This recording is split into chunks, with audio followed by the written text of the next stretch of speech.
Hello there you guys, welcome to one of my videos. Manchester United end interest in Jadon Sancho. According to Bild, Borussia Dortmund have reduced their asking price to £88 million for Jadon Sancho.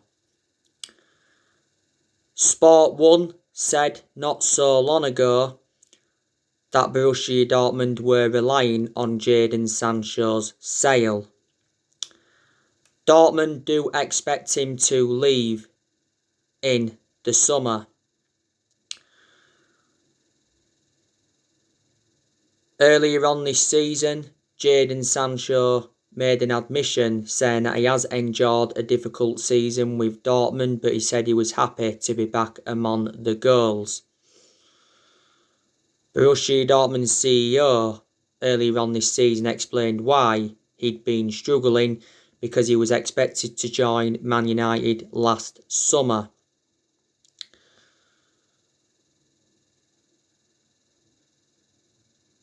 Woodward and Joe Glazer recently had a row over Jadon Sancho. And I think he accidentally stole the captain's armband in Dortmund's game against Augsburg. But yeah, last summer, Jadon Sancho was our number one priority target. Borussia Dortmund's valuation was £108 million. We was not willing to meet that valuation. We was only willing to pay so much up front. But Fabrizio Romano, who's a very reliable Italian journalist, he's spoken a lot about the Jadon Sancho transfer saga, and so too has Bild's Christian Falk. Said a few times last summer, though, that we had agreed the personal terms to Sancho. Said the agent fees had been agreed, and even a contract had been agreed. But the actual fee was the stumbling block. Now, Dortmund made it clear to us last summer that we had until the 10th of August to sign the player.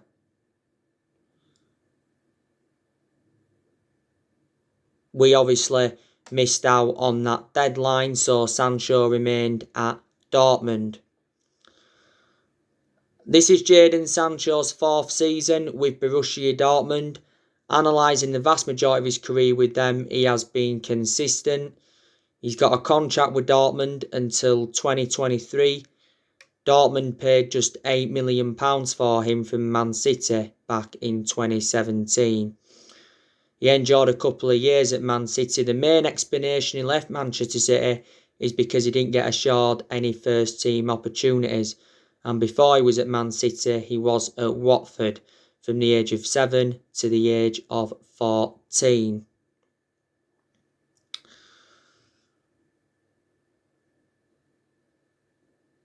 So that's the breaking news on him. I think we've actually ended our interest because of the form of Amad Diallo Traore. I don't think it'll be too long now before we see Amad Diallo in the first team. Amad Diallo Traore recently made his debut for the under-23s and he scored twice.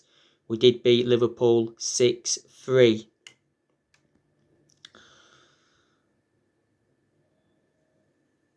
We have identified our top two targets for the summer transfer window, and that is Erling Haaland and Jules Koundé.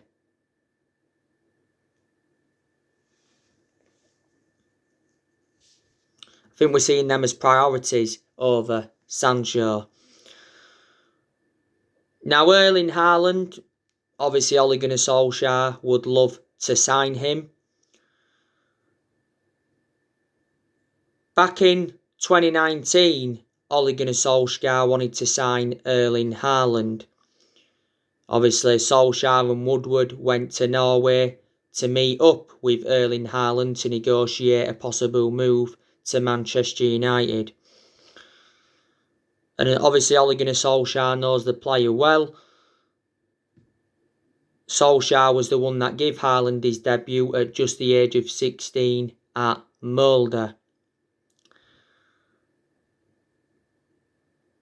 Haaland went to Borussia Dortmund in January last year.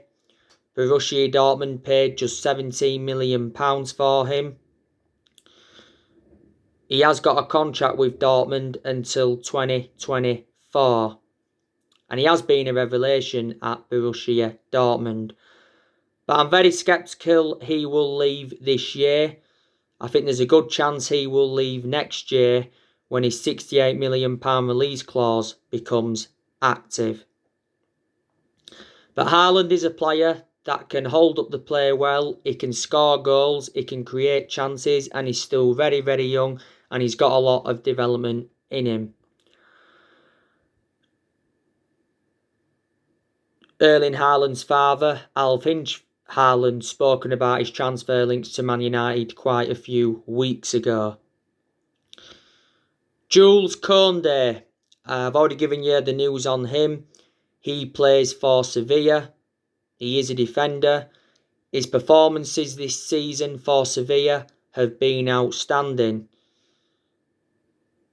He's valued at around £60 million. Sevilla paid £22 million for him from Bordeaux around 18 months ago, and he's got a contract with Sevilla until 2024.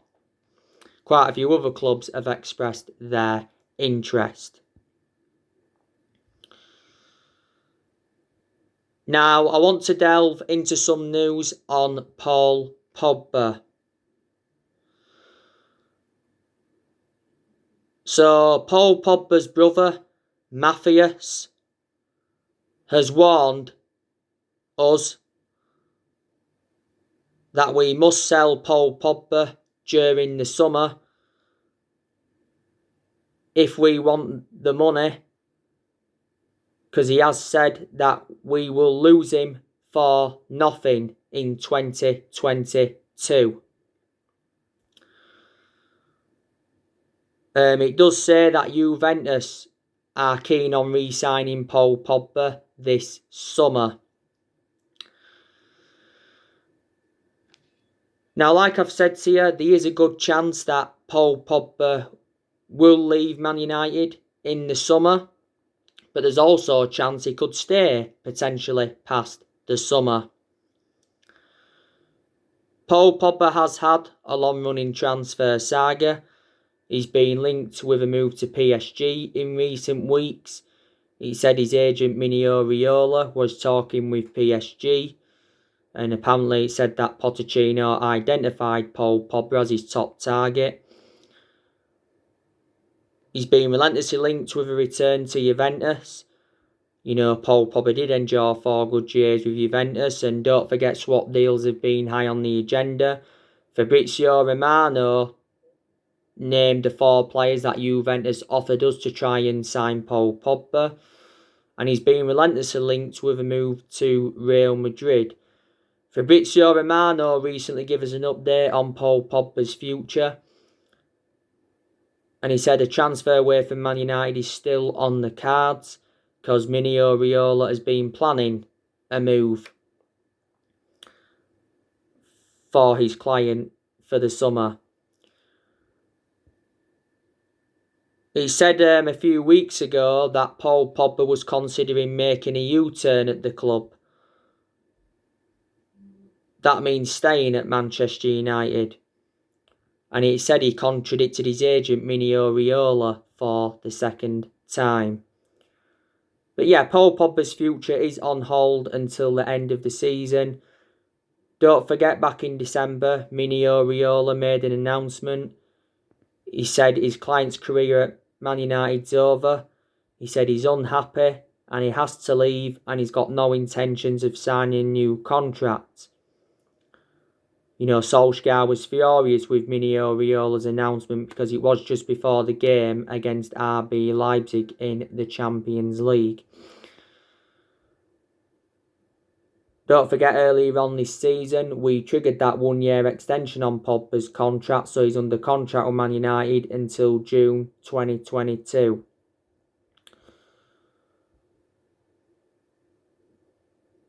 During the last international break, which I think was it back in October, November, Paul Pogba had made quite a few comments, like I mentioned a while ago, saying that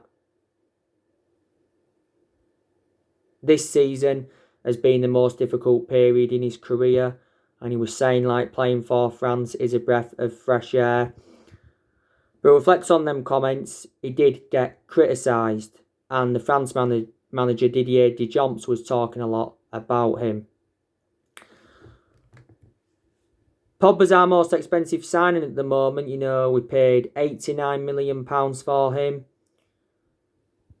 Don't forget, earlier on this season, he had an ankle injury. The vast majority of his performances have been very, very good since he came back from that ankle injury. He was out for the vast majority of last season with an ankle injury. A few times when he has been playing recently, he's been playing in more of an advanced role. I think this is Pogba's 5th season at the club since he rejoined. He's made over 100 appearances for us in all competitions. He's won 3 trophies at the club. That was the Europa League, the League Cup and the Community Shield. And we had him a lot younger under the Sir Alex Ferguson era, but we had to let him go due to limited appearances. So yeah. So that's a bit more news on Paul Pogba. Now, it was a disappointing January transfer window for Man United. We only saw one arrival, and that was Amad Diallo Traore. But Solskjaer did say, didn't he, a few times during the January transfer window that he wasn't expecting any signings. He said the exact same thing on deadline day.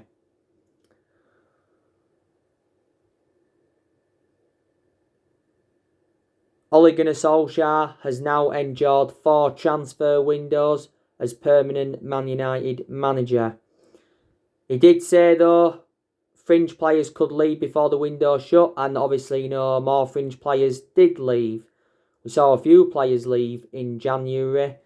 We obviously saw Jesse Lingard go out on loan to West Ham. We saw Facundo Pellistri go out on loan. We also saw Tiedemann Mengi go out on loan.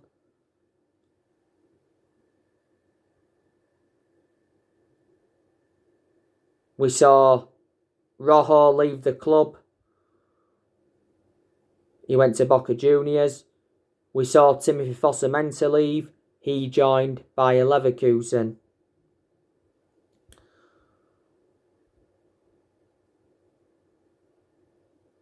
Ed Woodward must back Ole Gunnar Solskjaer in the summer transfer window. And Woodward's obviously come out several times to show his support for Ole. And even when we was enjoying them bad periods under Solskjaer, Woodward assured that Ole Gunnar Solskjaer's job is safe. Woodward did say towards the end of last year that he will back Ole Gunnar Solskjaer with a long-term plan centred around summer transfer windows. But the board has been one of the biggest problems at the club for several years. Main explanations is reflecting now poor our recruitment policy's been. The board haven't backed any of the managers enough that we've had since Ferguson left, and obviously we've overpaid in that for players.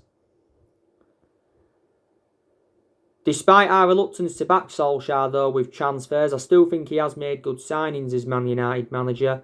He spent over £200 million at the football club. You know, in the summer of 2019, he brought Daniel James, Wan-Bissaka and Harry Maguire in. In January of last year, he brought Bruno Fernandes in and Odi Ighalo in on loan.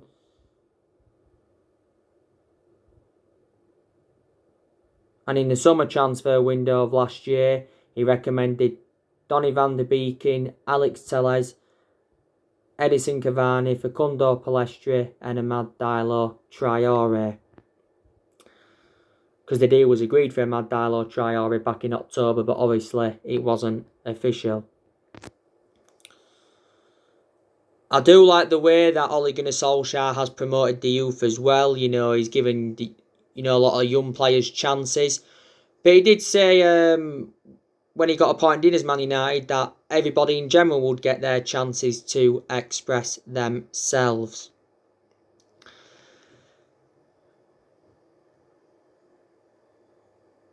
We had a very, very good win yesterday night against Southampton, beating them 9-0. That's obviously our biggest win under the Ole Gunnar Solskjaer era. The first time we'd scored 9 goals since the 9-0 win against Ipswich back in 1995. Nobody was expecting that. You know who scored the goals? I'll go through with you again. Obviously, Wan-Bissaka, he scored the first goal. The second goal, Marcus Rashford. The third goal, Bednarek own goal. The fourth goal, Cavani. The fifth goal, Martial. Martial actually got 2 goals in the game. McTominay also scored. Bruno Fernandes scored. And Daniel James scored. So it was just good to get back to winning ways, because prior to the game against Southampton, we were winless in our last 2 league games, because obviously we drew 0-0 with Arsenal and we also lost 2-1 to Sheffield United. So reflect on that win against Southampton, we are level on points with Manchester City, but Manchester City do have a game in hand, so you can say Manchester City still have the advantage. Do you think Man United can win the Premier League this season? Maybe you'll get a lot of Man United fans saying, you know, we can win the Premier League this season. But obviously after the 2-1 loss to Sheffield United and obviously after the 0-0 draw of Arsenal, a lot of United fans were disregarding the title. And there was a lot of United fans saying that it looks like our title challenge is now over. But Solskjaer's taking it one game at a time. You know, he's not even mentioning the title race. If we don't win the league this season, I think we'll win another title at some point. You know, maybe we'll win it next season. If we don't win it this season, or maybe the next couple of seasons. We haven't won the Premier League since 2013. So we haven't won it now for like 8 years. I said we need to make more signings if we are to be genuine title contenders. We have been struggling against the top 6 sides in the Premier League this season, and obviously we've struggled to score goals, because obviously, you know, we lost 6-1 to Tottenham earlier on this season. We drew 2-2 with Leicester. We drew 0-0 with Man City. We drew 0-0 with Chelsea. We drew 0-0 with Liverpool in the league. We drew 0-0 with Arsenal. So people say we've got to start beating the big teams, or at least some of the big teams, if you are to be genuine title contenders. Now, Southampton are a pretty good team. You know, Southampton have been out of form recently. You know, they've now lost their last 4 league games. But earlier on this season, they was very consistent under Ralph Hasenhüttl. What? They were very consistent under Ralph Hasenhüttl. Wasn't there? You know, Southampton also lost 9-0 to Leicester, was it, last season? And since that game, you know, Southampton have been good. Southampton were also good under Mauricio Pochettino. Even though he only enjoyed a short tenure with them, Pochettino guided Southampton to their highest ever finish in the Premier League. You know, Southampton did have, you know, 2 men sent off. Jankiewicz got sent off for the horrible challenge in Scott McTominay. It was definitely the correct decision. That was Jankiewicz's senior debut as well for Southampton, and Bednarek got sent off for the clip on Anthony Martial.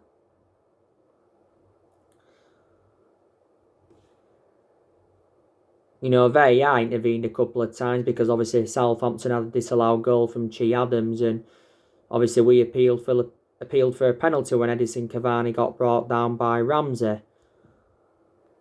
But it was at the edge of the box, so it was VAR made the right decision by overturning the penalty. But Southampton did have a lot of injuries. Our next game is Everton. That is at the weekend, and that's going to be another big game for Man United. I think it's going to be Ole Gunnar Solskjaer's 4th appearance against Carlo Ancelotti as Man United manager. Solskjaer's beaten Carlo Ancelotti twice as Man United manager, because we beat Everton. We're beating Everton twice this season, beating them in the EFL Cup quarter-final 2-0, and we're beating them in the league earlier on in the season 3-1. But, I got a lot of respect for Carlo Ancelotti, because I think he's done a good job at Everton since he's taken over. He's been at Everton over a year. He has got a proven pedigree as well. He's won 15 major honours as a manager. After Everton, we do play West Ham in the Cup. That's going to be a difficult game, because West Ham have had a pretty good season so far. And then after that, I think it is West Brom, and then it's Real Sociedad in the Europa. So games are coming up thick and fast for Man United. Solskjaer knows how imperative it is to get his first trophy on the board as Man United manager. We haven't won a trophy for like 4 years now, or almost 4 years. There's 3 trophies we can pursue this season. We can win the Premier League, we can win the FA Cup, we're into the 5th round, and we can also win the Europa League. I'm definitely Ole Gunnar Solskjaer in. I think a lot of Man United fans are Ole in.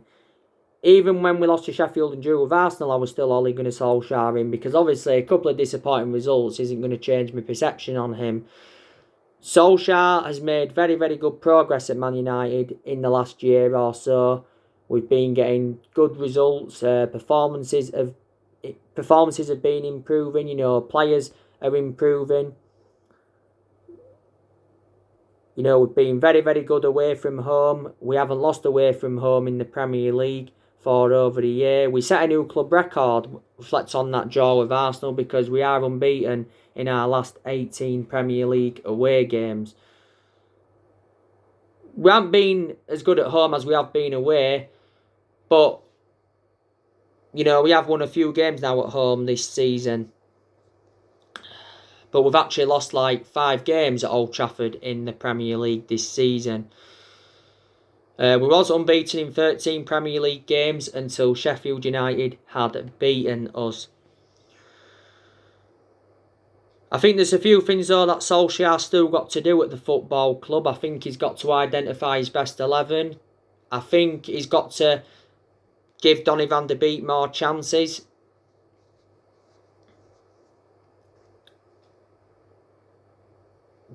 Because Donny van der Beek seldom starts in the Premier League. But it was good to see him come on yesterday. And he's got to get his selections right persistently. Now, there has been a lot of games he showed tactical flexibility, but there's also been games where he has been tactically naive. But we deserve credit for sticking with Solskjaer, because he could have easily been sacked as Manchester United manager. As far as I'm aware at the moment there has been no discussions over getting Solskjaer a new contract at the club. He has just 18 months left on his current contract. Solskjaer has been Manchester United manager for over 2 years now. He's managed over 100 games as Man United manager in all competitions. But like I say, reflecting now on he's been at the club, I think he's gained some managerial experience. He's learned quite a bit on the job. Man United is the 3rd club in his managerial career. Obviously, before he was with us, he was at Molde. He won a few Norwegian titles at Molde. And before he was at Molde, he was at Cardiff. And his record at Cardiff was absolutely disastrous. Solskjaer deserves credit for getting us to the EFL Cup semi-final this season. He's got us to the FA Cup 5th round. He did well last season in his first full season at the club. He got us qualification for the Champions League, got us 3rd, and he guided us to 3 semi-finals.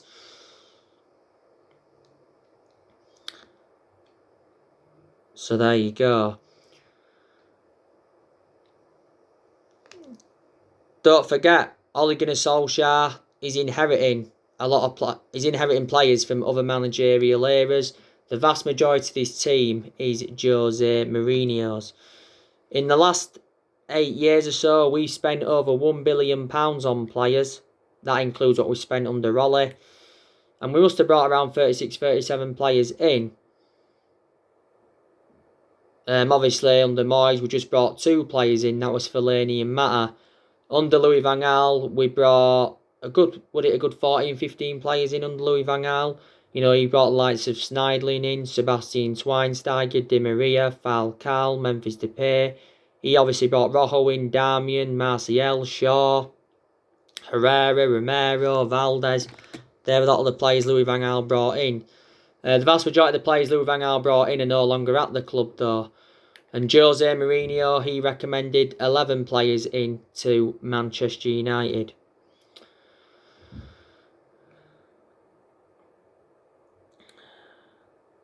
But, you know, I've got to say, Solskjaer is probably the best manager since Ferguson, if he put,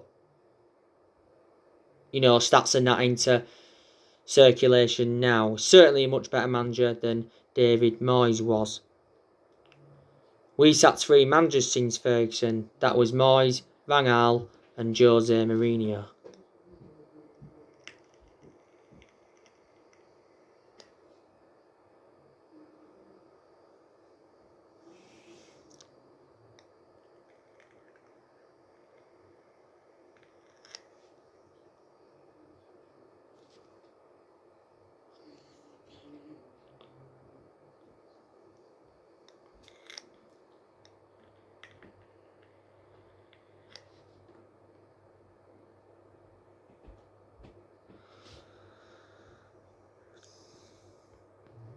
But there you go. And Edison Cavani, by the way, has got an ankle injury. That's why Solskjaer taking him off at half-time yesterday. Hopefully the injury is not too severe because Edison Cavani has made a fantastic impact since he come in. You know, he scores goals, he creates chances, his movement in and around the box is very, very good. I like the way he holds up the play. He's going to see out his contract at Man United, I can assure that. I don't think Luke Shaw's injured. I think he got taken off at half-time to be given a rest.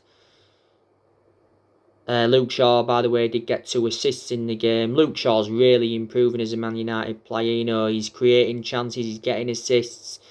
He's getting forward well. Defensively, he's been superb. My only element of concern about Luke Shaw is that he is injury prone. But there's good players at Manchester United, like I've gone through with you. And I think our squad is good enough for at least a top 4, top 3 finish. But as it stands at the moment, do you think it's good enough to win the league? You know, Rashford did well against Southampton, got his name on the score sheet. Was out of form though recently, but he's still a very good player. You know, Martial, best game yesterday night when he came on, obviously got a brace. Martial's been criticised this season because he's obviously been out of form for Man United and a lot of United fans have demanded him to be dropped. Greenwood, he's had some good games this season as well. I think he's the foreseeable future for us. You know, Bruno Fernandes scored yesterday and got on 2 assists. You know, Bruno Fernandes is planning on spending many years at Manchester United. It was recently his 12-month anniversary at the club. He has made a difference in the team, I can assure that. Certainly the best signing we've made since Ferguson.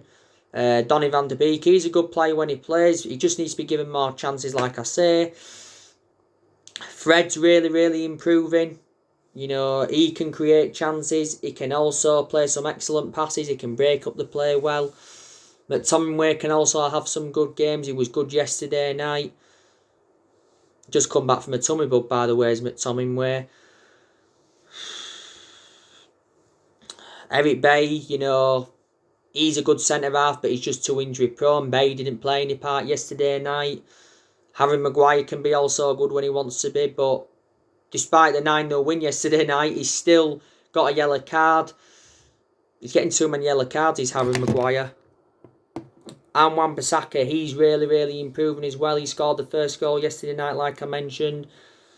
You know, he's getting forward well. He's taking on players at the edge of the box. Defensively, he's superb. Good to see. De Gea. I think there's been games this season where there's been signs that he's getting back to his best, De Gea. So there you go. It won't be too long now until we see Joe Hugel. I think he's in line to make his debut. So anyway guys, that's everything to update you today. Drop your comments, likes below on the channel. If you do, consider subscribe as always, and take care. God bless. See you all again very, very soon.